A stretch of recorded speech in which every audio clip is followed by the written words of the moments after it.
আসসালামু আলাইকুম বন্ধুরা, আপনারা দেখছেন সিঁদুরের মূল্য ২৬৮তম এপিসোড।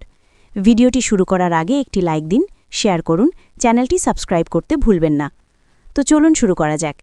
এপিসোডের শুরুতে আমরা দেখতে পাই মিস্ত্রি তার মাকে একটা ঘরে নিয়ে আসে, যে ঘরটা আগে তার মারই ছিল।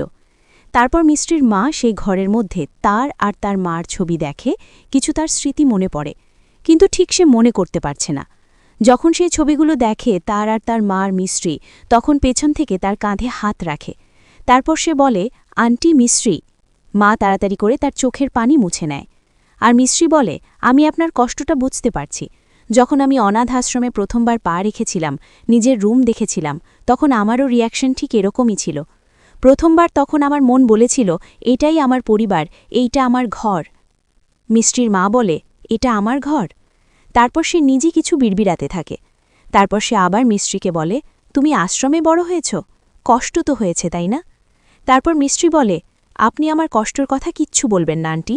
ছোটবেলা থেকে আমার একজন বন্ধু ছিল, সবথেকে পুরনো বন্ধু। ওর সাথে ঝগড়া, হাসি, কান্না, খেলাধুলাতে কখন সময় কেটে গেছে বুঝতেই পারিনি। মিস্ত্রির মা বলে, সত্যি? আর তোমার মা? মিস্ত্রি বলে, আমার কিসমাত খারাপ ছিল, একটা অ্যাক্সিডেন্টে আমার মা। এ বলে সে কান্নায় ভেঙে পড়ে। মিষ্টির মা তাকে সান্ত্বনা দেয় আর বলে, না মা, আর কান্না করো না, আমি আছি না। জানো, আমি যে এনজিওতে থাকতাম সেখানে আমায় সবাই মা বলে ডাকত। যখন তুমি আমাকে প্রথমবার মা বলে ডেকেছ, আমার মনে হয়েছে আমি কোনো আপনজনকে পেয়ে গেছি। মিস্ত্রি বলে, আপনি তো আমার মার মতনই তাই না? কিন্তু কিন্তু আমি ছোটবেলায় মাতারানীকে বলেছিলাম, দুনিয়াতে তুমি সবার মাতারানী, কিন্তু কিন্তু আমার জন্য তুমি সারা জীবন মা হয়ে থাকবে। এই জন্য আমি মাতারানীকে মা বলেই ডাকি। কিন্তু ছোটবেলার ওই ঘটনার পর আমি এত একা ছিলাম যে এখন আমি তার অভাব পূরণ করতে চাই। তখন মাকে পাই নাই, এখন দুইজন মা পেয়ে গেছি। মাতারানীকে আমি মা বানিয়েছি, কিন্তু এই মা কি আমাকে মেয়ে বানাবেন? মিস্ত্রির মা বলে, এনজিওর লোকগুলোকে আমি আমার পরিবার মেনেছি, নিজের বাচ্চা মেনেছি। তো কি এই বাচ্চা আমাকে নিজের মা মানবে? মিস্ত্রি কান্না করে তাকে জড়িয়ে ধরে। তারপর দুজনে কান্না করতে থাকে। তারপর মিস্ত্রি আবার কান্না করে বলে, আমি ১৫ বছর পর কাউকে মা বলে ডেকেছি আর সে সাড়া দিয়েছে, আর আপনি আমার কাছ থেকে ক্ষমা চাচ্ছেন? মিস্ত্রির মা বলে, ১৫ বছর আগে? মিস্ত্রি বলে, ১৫ বছর আগে আমাদের একটা অ্যাক্সিডেন্ট হয়েছে।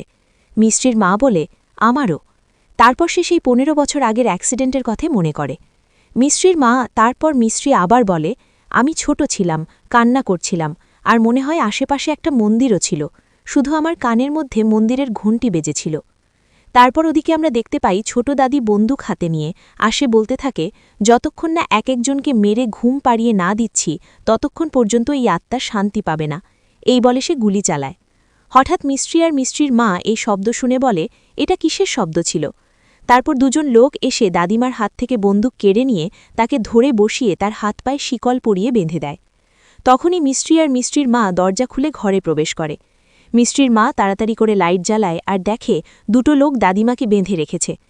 মিস্ত্রি দৌড়ে দাদিমার কাছে গিয়ে বলে, দাদিমা, আর সেই লোকটার হাত থেকে বন্দুক কেড়ে নেওয়ার চেষ্টা করে, আর সে সবাইকে ডাকতে থাকে। সবাই এক এক করে সেখানে আসে। তারপর অর্জুনের বাবা তাদের মুখোশ খুলে বলে, কে তোমরা? তারপর দেখতে পায় পল্লু আঙ্কেল আর ফুপু। তারপর অর্জুনের বাবা আর মিস্ত্রি তাড়াতাড়ি গিয়ে তাড়াতাড়ি দাদির হাত পায়ের বাঁধন খুলে দিতে থাকে। তারপর ছোট দাদি কান্না করে অর্জুনের বাবাকে বলে, দেখ প্রতাপ, জামাই আর যশোদা আমার সাথে কি করছিল। অর্জুনের বাবা বলে, কি হচ্ছিল এসব? পল্লু আঙ্কেল বলে, আম্মা যখন বন্দুক নিয়ে আমাদেরকে শিকার বানিয়ে নিচ্ছিল তখন কি হয়েছিল? ছোট দাদি বলে, আমাকে ক্ষমা করে দাও তোমরা সবাই, আমি নিজেও জানি না আমি এসব কেন করছি।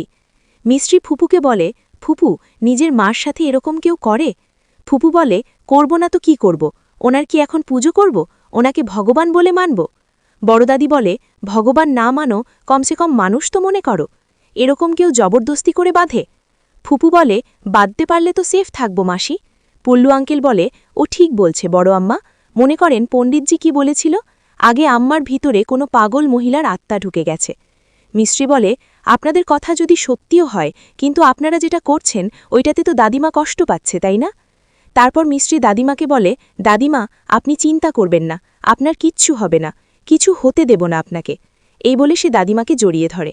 তারপর দাদিমার ভেতরে আবার ওই আত্মাটা ঢুকে পড়ে আর বলে মনে মনে যে তাহলে এরা সবাই বুঝে গেছে যে আমি এর মধ্যে ঢুকে গেছি।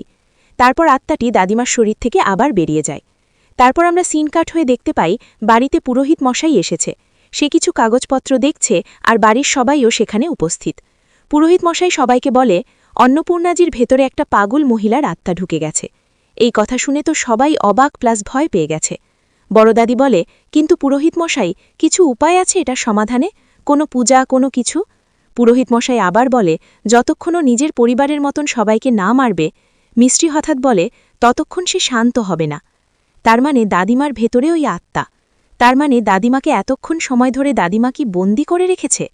আজবিন বলে, অনেক হয়েছে, আমি কামিনীর সঙ্গে দেখা করতে পুলিশ স্টেশন যাচ্ছি।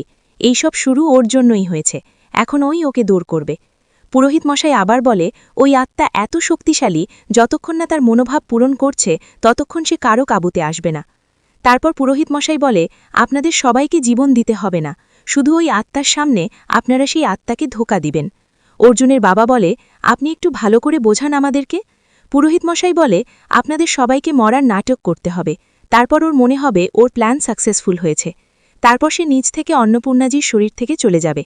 মিশ্রি বলে, না না, যদি কারোর থেকে যদি কোনো ভুল হয়ে যায়, ওই আত্মা যদি সন্দেহ করে তখন কি হবে? তারপর যদি সে রেগে যায় আর দাদিমাকে যদি কিছু করে দেয়, তারপর আমরা কি করব? বড়দাদি বলে, দেখো, আমার মনে হয় পুরোহিত মশার কথা মানাটাই ভালো হবে। তারপর সবাই যখন ঘুমিয়ে যায়, দাদিমা বাড়িতে আগুন লাগিয়ে দেয়। তারপর সবাই জেগে ওঠে বাড়িতে আগুন দেখে। তারপর সবাই বাহিরে বেরিয়ে আসে। দাদিমা বাহিরে। তারপর বড়দাদি মিস্ত্রিকে বলে, মিস্ত্রি, এটা তুই কি করলি? আত্মামা যেতেই নিচ্ছিল। ছোট দাদি বলে, তোমরা সবাই বেঁচে আছো, তার মানে তোমরা আমার সাথে ধোঁকা করেছ। তারপর সে প্রচণ্ড লেগে যায়। রেগে গিয়ে মিস্ত্রির গলা চেপে ধরে উপরে ওঠে। সবাই দাদিমাকে থামানোর চেষ্টা করছে। মিস্ত্রি বারবার অনুরোধ করছে, কিন্তু দাদিমা থামছে না। সবার একটাই ভয়, যদি উপর থেকে মিস্ত্রিকে ফেলে দেয়। তারপর সেখানে মিস্ত্রির মা আসে, তার হাতে ছোট্ট একটা ঠাকুরের মূর্তি। যেই সে সামনে ধরে, অমনি মিস্ত্রিকে নিয়ে ছোট দাদি নিচে নেমে আসে। আর ছোট দাদি সেই মূর্তিটিকে দেখে তার ভেতর থেকে আত্মাটা চলে যায়। তো বন্ধুরা, আজকের পর্বের সমাপ্তি এখানেই হয়। ভিডিওটি ভালো লাগলে একটি লাইক দিন, শেয়ার করুন, চ্যানেলটি সাবস্ক্রাইব করতে ভুলবেন না। পরবর্তী পার্ট দেখার জন্য আমাদের সাথেই থাকুন। আল্লাহ হাফেজ।